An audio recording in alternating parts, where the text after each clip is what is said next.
A handsome man just to get my attention actually smashed my sports car in public. By the time I arrived, he wasn't the least bit flustered. He even batted his eyes at me flirtatiously and said, "I know I can't afford to pay for the damage, but I'm willing to repay you with myself." However, just when he thought I'd be seduced by his looks and accept his offer, I glanced at him with disdain and said, "This car's damage is worth over $1 million. Do you really think your scrawny little body can cover that cost?" Welcome to Love Story. I was sitting at the top floor of a luxury restaurant enjoying dinner, while gazing at the city night view. But before I was even halfway through my meal, the manager and floor supervisor rushed toward me in panic. They came up to my table, bowed deeply, and then the manager spoke. "Why, young Miss Elena, the car you parked in the ground floor garage, it was smashed. We've got the person under control. Would you like to go down and take a look?" To be honest, I was startled when I heard that. Today, I was driving my sports car. On the road, no one even dares to get too close, afraid of scratching it and having to pay for damages. I never imagined someone would be so bold as to actually smash my car. I put down my utensils and followed the manager to the first floor by elevator. There was already a crowd gathered around my car. The manager and floor supervisor helped me push through the crowd. And then I saw a handsome boy in a white shirt standing by my car. It was Damon. He actually showed up. I looked at him blankly and asked, "Did you smash my car?" Damon brushed his bangs aside and gave a sunny smile. He nodded and said yes. The manager was almost about to faint from anger. He shouted, "What kind of lunatic are you? Do you even know how much this car costs? You smashed it. Can you afford to pay for it?" "Young Miss Elena, this really isn't the restaurant's fault." The security did try to stop him. Damon didn't even glance at the manager. He just stiffened his neck, eyes slightly red, and stared at me. "I know it's expensive. I really can't afford it. But I can use myself to repay the cost of repairs." It looked like life had been tough for Damon after his rebirth, saying something this shameless and doing it in front of everyone. The crowd burst into teasing laughter and Damon flustered. I couldn't help but laugh. I said, "The damage is over $1 million. You think your skinny little body is enough to cover that?" Damon looked at me in disbelief. He said, "Elena, look at my face. Don't you have anything else you want to say? Don't you feel something?" I gave him a puzzled look and said, "I don't even know you. You're just someone who owes me $1 million. What do you expect me to say? What am I supposed to feel?" Damon's face turned as pale as a sheet of paper. Honestly, I couldn't really blame him. After all, in his eyes, I had always been nothing more than his ultimate simp. In our previous life, I met him while on a trip. He was drowning and I happened to save him. Back then, he was also wearing a white shirt, looking as pure and sunny. I fell in love at first sight. I chased him, finally winning him over. But just 2 years after we got married, I was driving on the highway when my car suddenly malfunctioned. The brakes failed. Thinking I was about to die, I quickly picked up my phone and called Damon. With a bitter smile, I said, "Babe, don't panic. And don't be too sad, my brakes just failed. I'm on the highway right now. I might not be able to keep my vow to love you for the rest of my life." But Damon laughed. He said, "Elena, should I call you naive or just plain stupid? How could a perfectly good car suddenly lose its brakes? That was my wedding gift to you." A bit late, I admit, but better late than never. I was stunned. For a second, I thought I must have heard him wrong. But Damon wasn't done. He gave a small laugh and continued, "To be honest, I originally planned for you to die a few days later. But my lover is already pregnant. And I can't have my child called a bastard, but don't worry. My lover, our baby, and I will all be deeply grateful to you, because you never asked for a prenup. Once your body is shattered beyond recognition, your entire fortune will go to us. We'll live a wonderful life. So rest in peace, Elena." "Oh right, you actually know who the mother of my is. It's Bonnie. As his dear aunt, it's only right for you to give your money to your nephew." And just like that, with my beloved husband's mockery still ringing in my ears, I drove off a cliff, exactly as he planned, and died with not even a corpse left behind. I was still lost in those memories when Damon suddenly walked up to me and grabbed my hand tightly. He said, "Elena, look closely, it's me. I'm Damon, I'm your future husband." The manager couldn't hold it in and snapped, "Is he mentally ill?" Damon shot him a glare and said, "Shut up. Once Elena and I are reunited, you'll be kneeling on the floor begging me for forgiveness." The manager was speechless. Damon locked eyes with me and said seriously, "I know, I can't afford to pay for the damage right now, but just look at me, you will fall in love with me. We're meant to be. We're soulmates. I don't know why you didn't show up the day we were destined to meet, but that's why I came looking for you. To be honest, I hadn't noticed until now this time. I never saved him from drowning, yet he was totally fine. So our so-called fateful encounter Must have been a setup all along. I really was too foolish not to realize it. I threw his hand off me, coldly saying, "Save your delusional nonsense for the police. I don't need your body to pay off a debt. First of all, you're not worth that much. Second, I'll never fall in love with you. All I want is compensation for the damages." The onlookers around us couldn't hold back anymore. They began whispering among themselves. "Wait, it works like that. Then I'm gonna go find rich guy too. I happen to know his license plate number. Now better go with richest guy. He's already divorced. No home wrecking involved. I get it now. If you like someone, just smash their luxury car first. No way, this boy got serious issues. Why does this feel like something out of a romance novel with a dumb but handsome hero? Haha. I thought it was going to be the overbearing cold beauty falls in love with me. But turns out, it's the overbearing cold beauty sends me to jail." Damon's face turned red then white. As he listened to the murmurs around him, he mumbled under his breath, "No way, you were supposed to fall in love with me at first sight. This was supposed to be the beautiful beginning of our story. How could it turn out like this?" He tried hard to keep his emotions in check. Doing his best to appear calm, he said, "If you call the police now, you'll just have to work even harder to win me over later. You'll regret this. Don't call the police. I can go home with you and be your slave. I'll use my salary to pay for the car repairs." Okay. Naturally, I wasn't moved in the slightest. I picked up my phone to call the police. But just then a hand reached out from the side and covered my screen. "Sister, don't be like this. It's just a car. You're not short on money. Look at this handsome, pitiful, his heart out like a damsel in distress. How could you not show him some mercy?" I turned to see it was Bonnie. I felt a rush of satisfaction, though I didn't show it on my face. Today's plan was going perfectly. Bonnie may appear to have nothing to do with me, but we both knew the truth. He was my father's illegitimate daughter. When my dad died, I ignored all opposition and had him cremated overnight. By the time Bonnie came to claim his share of the inheritance, all he found was a box of ashes. She couldn't prove he was the illegitimate child at all. She could only stand by and watch as all of my father's assets went to me. If it weren't for the generous benefits my father had given her before death, she wouldn't be living so freely now. From that phone call during the highway accident in my previous life, I could confirm one thing. My death back then had been a conspiracy between the two of them. Sure enough, when Bonnie reached out to help Damon up, a deep affection flickered in both of their eyes. Damon had never looked at me with eyes like that. Bonnie, feigning chivalry, held Damon's hand and turned to me saying, "Come on, sister, just let it go, all right? I'm sure this man didn't do it on purpose.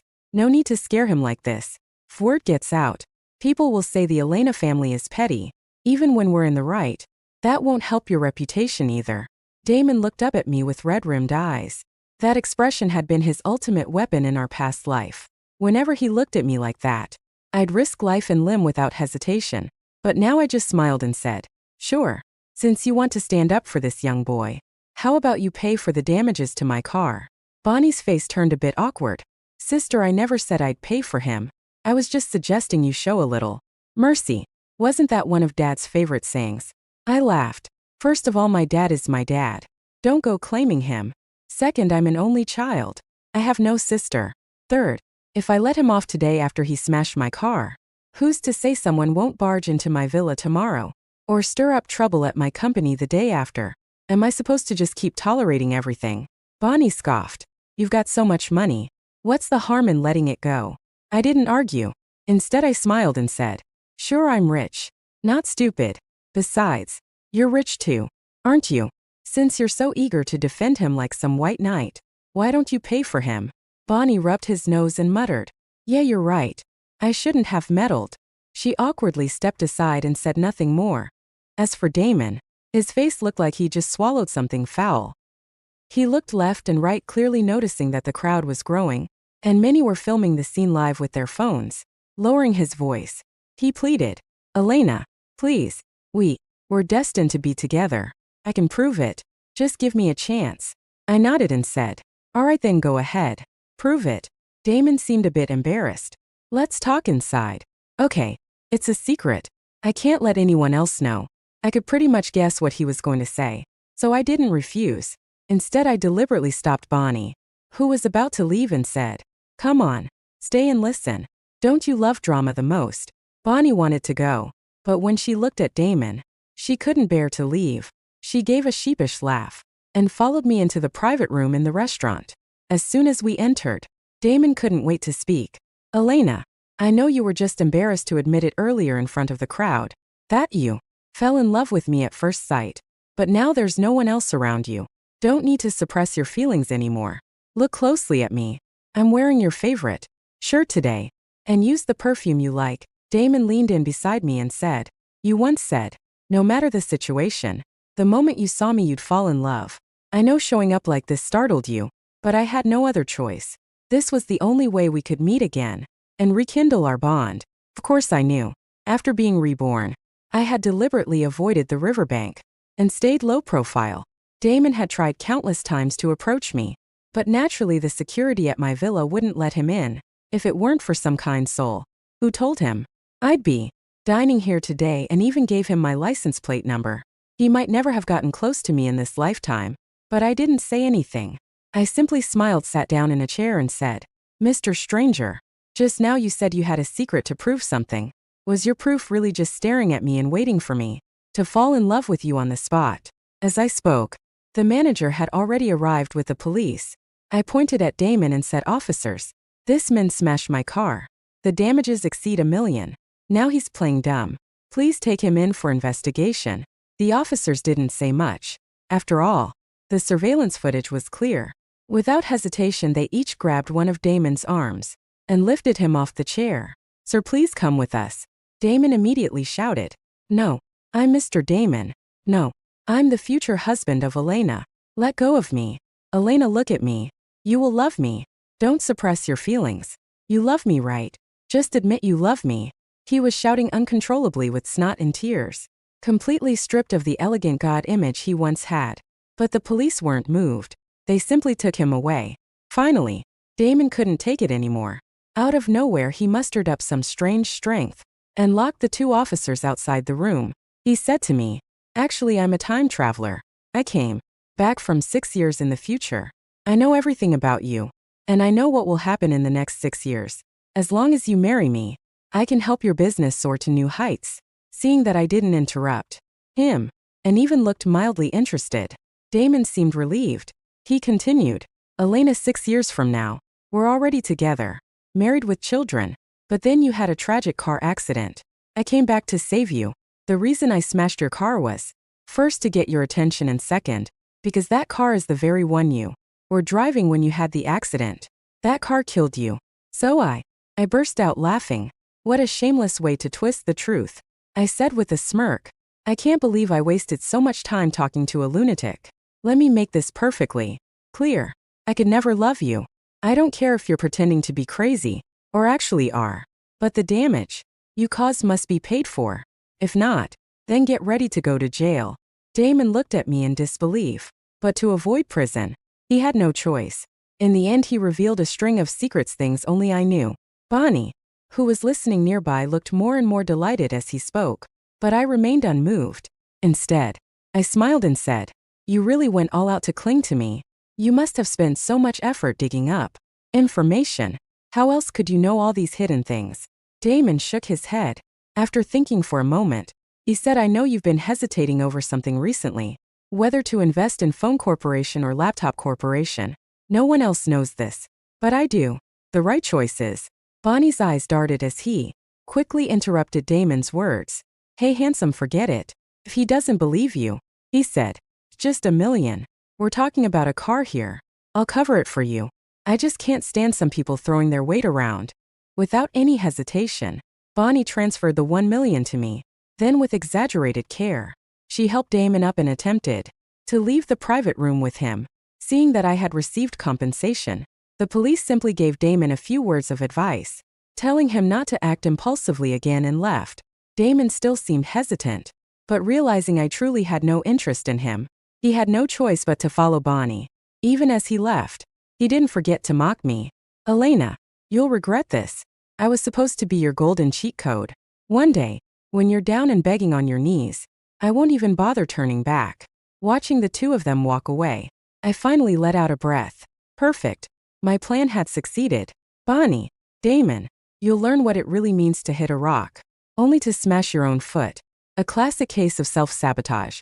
After being reborn, I'd fantasized countless times about killing them, but murder is illegal, and a second chance at life is far too precious to waste on revenge through violence. So I dug deep. I found out Bonnie liked dining at this restaurant on weekends. Then through a private investigator, I tracked all of Damon's movements. When I saw him posting online, asking for advice on how to win back your husband from a past life, I personally reached out, suggesting the idea of crashing my car. Because in my previous life, I treated Damon far too well. He barely hesitated. He thought it was the perfect plan. If I didn't fall for him on sight, he could still use the excuse of repaying debt to get close. To him, it was a win-win situation. No risk, all reward. Soon enough sparks flew between Bonnie and Damon. Following Damon's advice, Bonnie invested in Phone Corp. To his credit, she didn't go all in, but even her modest investment brought her substantial returns. Industry insiders praised her sharp eye for opportunity. Bonnie practically worshipped Damon like a god of fortune.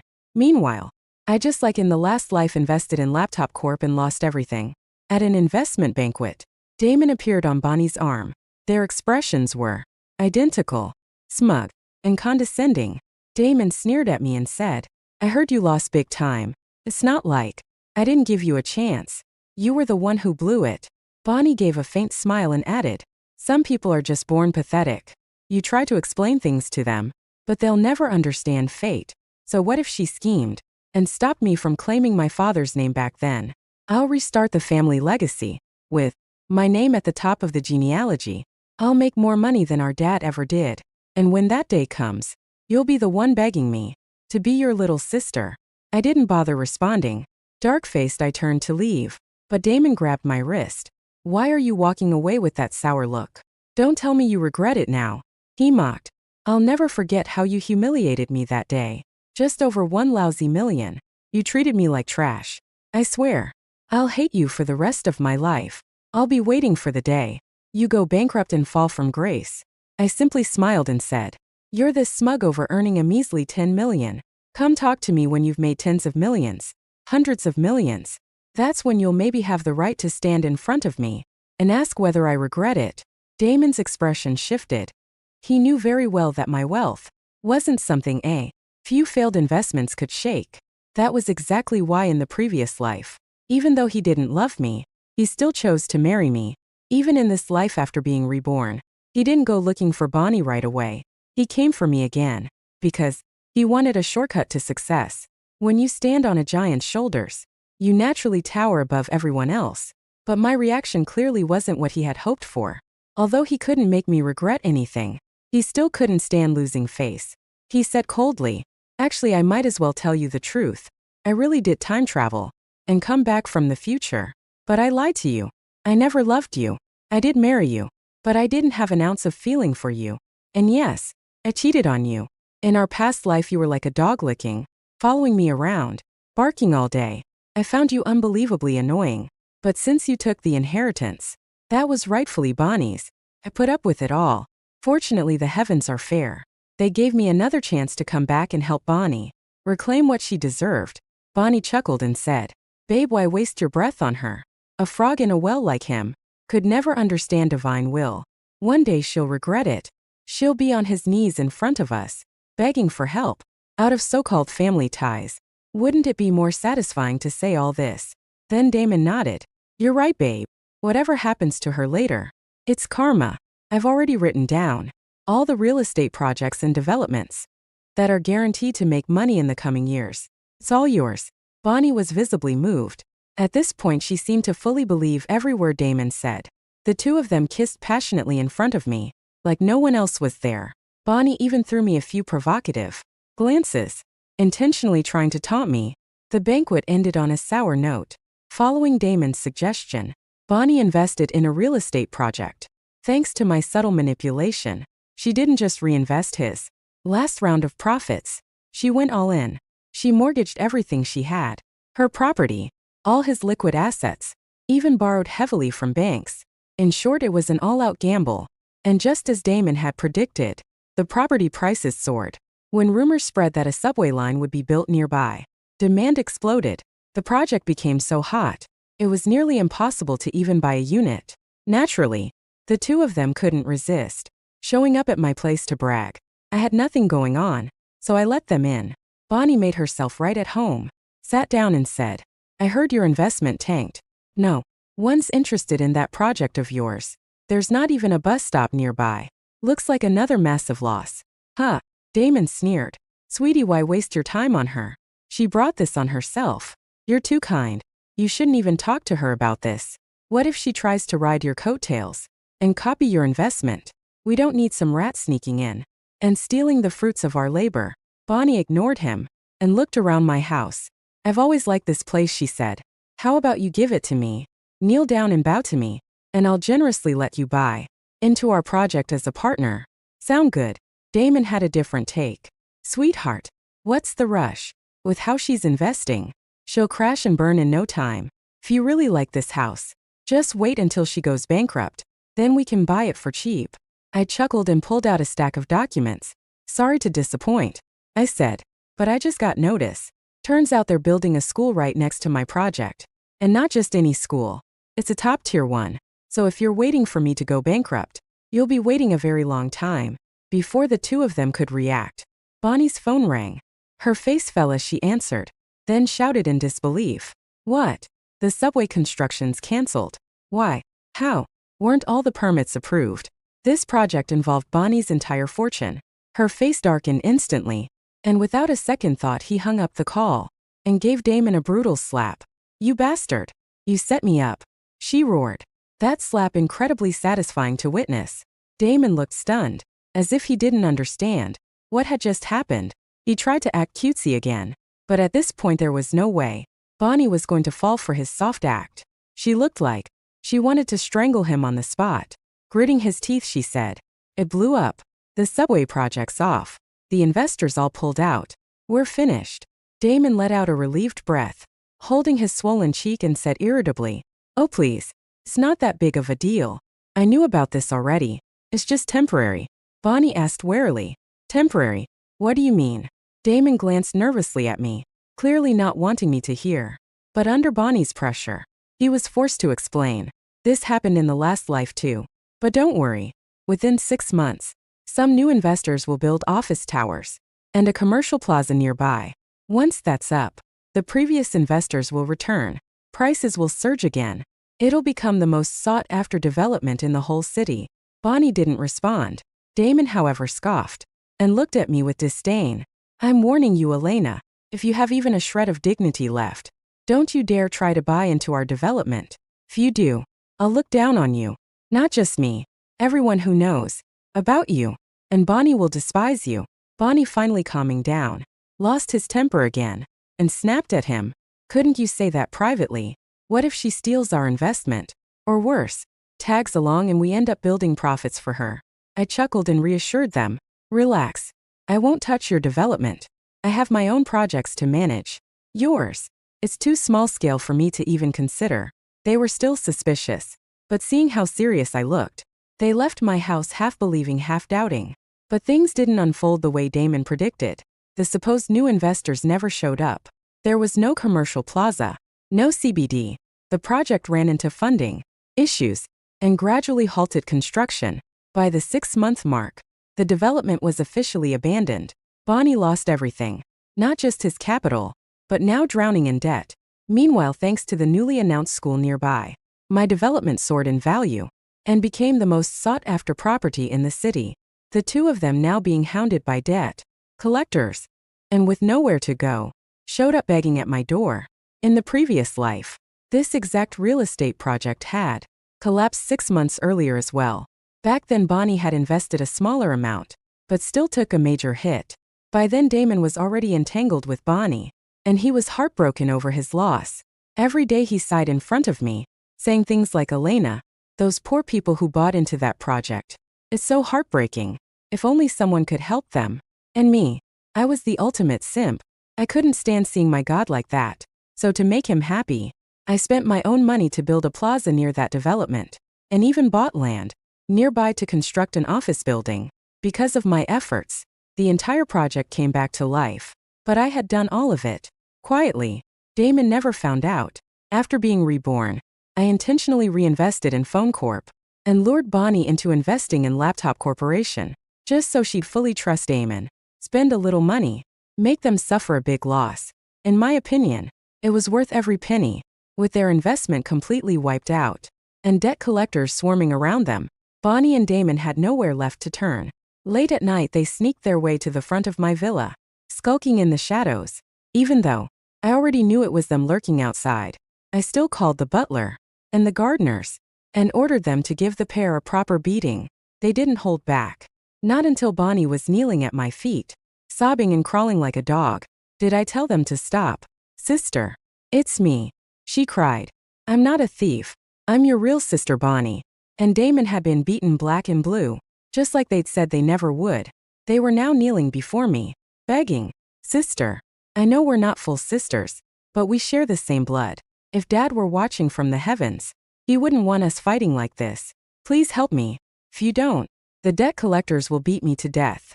I'm only in debt for a few dozen million. It's nothing to you.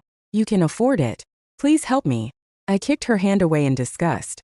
"Half a year ago, that's not what you said. When you came to my house, I sneered. Back then, didn't you say you'd take everything from me? Didn't you say I'd regret it? Already forgotten, have you?" "Because I haven't forgotten how you mocked me. That banquet." Bonnie suddenly shoved Damon toward me, like a sack of trash. "Sister, it's him. That dog. Back when I was thinking of asking you for help with the phone investment, he's the one who stopped me. He egged me on, stirred up drama between us. If you want to blame someone, blame him, not me." Damon didn't know how things had gone so wrong, how a project that should have succeeded ended like this. But he understood that Bonnie was throwing him under the bus, so he fired back immediately. "You're full of shit. You told me yourself how much you hated Elena, how you'd kill her if you ever had the chance. That's why I helped you. And now, you want to pretend none of that happened." Bonnie was stunned, speechless by Damon's retort. Damon quickly smoothed himself and tried to flash me a sweet smile. "Elena," he said softly, "everything I did it for you. I knew this development would collapse. I did it on purpose. My real goal was to make Bonnie pay the price. She was always talking about how your money should have been her, how much she resented you. But I love you so much. How could I let you suffer? So I endured everything, all for this moment, to make sure she lost it all. Now I've done it. Now you can finally love me." I didn't say anything, but deep down I had to admit, Damon's ability to twist the truth was truly unmatched. Bonnie looked like she was about to pass out from rage. She didn't even stop to think whether Damon's words were true or not. She kicked him to the ground, straddled him body and started punching wildly. "Elena, I fell right into your trap this time. If you don't give me the money, I swear I'll beat him to death. He did all of this for you. You can't possibly just stand there and watch." What was there for me to feel bad about? I calmly watched as Bonnie rained down blows on Damon. At first he tried to blink at me pitifully, fluttering his lashes, still hoping I'd magically fall in love with him. But as the punches kept coming, and his body crumpled like a rag, his cries faded. He was beaten so badly, he barely had the strength to scream. If the noise hadn't drawn the attention of a patrolling security guard, who called the police, Bonnie might really have beaten him to death. When the officers arrived, I actually felt a twinge of disappointment. Still, I thought to myself, maybe it's for the best. If Damon died in my villa, wouldn't that just stain the place? Bonnie was arrested by the police on charges of intentional assault. Damon, on the other hand, was taken away by the ambulance that arrived soon after. Since he had no relatives, and the only person barely connected to him was me, the hospital contacted me first. When he regained consciousness, thinking I might get to see him in a miserable state, I casually got dressed and headed to the hospital. As soon as Damon saw me, tears welled up in his eyes. I knew it, he said. "You love me. That's why you came to see me. Why won't you admit your feelings? If you just acknowledged our relationship. That day I smashed your car. None of this would have happened. We could have had such a happy life together." I couldn't help but laugh. "You ever played a game where they show MVP stats at the end of a battle?" I asked. "That's what this is. This version of you right now, this broken, miserable version, is the result of all my hard work. Of course, I came to see it." Damon didn't understand what I meant. What are you saying? Wait, are you saying you were reborn too? I nodded. Yeah, I thought when I fell off that cliff, my body would be shattered, my soul gone. But when I opened my eyes, I was back on the day you faked drowning. I took a different path right away, but something still felt off. So I had someone investigate you. That's when I saw your posts online. I didn't need to finish. Damon understood. So it was you, he said. You told me to smash the car. You manipulated me into revealing I was reborn. You pushed me to get with Bonnie. I nodded again. Not entirely dumb, are you? I paused, then went on to tell him everything I'd done since being reborn. Every scheme, every setup, every calculated move. With every word, the color drained further from his face. By the time I was finished, he looked completely lifeless, like his soul had left his body. After a long silence, Damon suddenly snapped out of his daze. Fear reborn, he said then. That means you must still love me. Now that Bonnie's done for, this whole thing is basically thanks to me. I can forgive you for what you've done since your rebirth, and you can forgive me for everything I did in our past life. Let's start over, okay? I really love you now. You're smart, calm, and you've always treated me so well. I regretted it ever since you died. I've regretted it so much. Maybe heaven gave us both this second chance, so we could be together again. Please don't go against fate. He looked at me earnestly, then slowly opened his arms, waiting for me to embrace him. I sighed. I genuinely hadn't expected Damon to be this shameless. Damon, I said, you murdered me for your lover. You think I'd ever love you again? You think I'd forgive you? I wish you could feel what it's like to fall off a cliff. Your body smashed to pieces, just like I did. But Damon, clearly deranged, mumbled, that's impossible. You loved me so much. There's no way you could just stop. In our past life, if I told you to die for me, you would have done it without hesitation. You're just pretending right now. You're trying to act strong, to make me feel regret. Well, I do regret it. My love, I'm sorry. You can forgive me now. I rolled my eyes and said, I won't forgive you. Whether you regret it or not has nothing to do with me, but I will pay your hospital bill, because I'm still waiting for Bonnie to get out and come looking for you. I want you two to turn on each other. I want to see you rip each other to shreds. And with that, I didn't even spare him a glance. I smiled and walked out of the hospital room. Since Bonnie and Damon had registered their marriage, during the 2 years they were together, the assault Bonnie committed against Damon was considered domestic violence within marriage. As a result, she was only held in detention for less than 6 months before being released. On the day she got out, I personally brought the debt collectors to wait for her, right at the detention center gate. We stood there shoulder to shoulder, chatting casually. When Bonnie walked out and saw us, her expression was worse than crying. After that, I never saw Bonnie and Damon again, but I certainly heard a lot about them. Unable to repay their massive debts, they were captured and beaten several times. The debt collectors even sent me photos and videos, convinced that seeing my own flesh and blood suffer might move me to show mercy. When I didn't respond at all, they simply sighed. Women, the rich, really have cold family ties. But it was precisely because I was so heartless.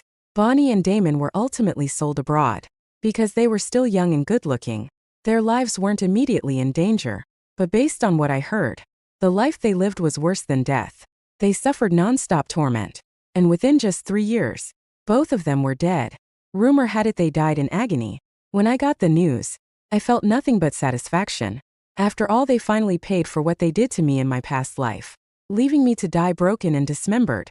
After their deaths, I bought that abandoned real estate project at auction and followed the original plan from my previous life. I built a shopping mall and a business district. Not only did I make a massive profit, I also gave the families who had once lost their homes in that failed development a place to live, a real home, looking at the glowing lights in thousands of windows. I believe one day there will be a light shining just for me, and my life will be happy from here on. I will definitely live long and fulfill all my dreams in this life. End.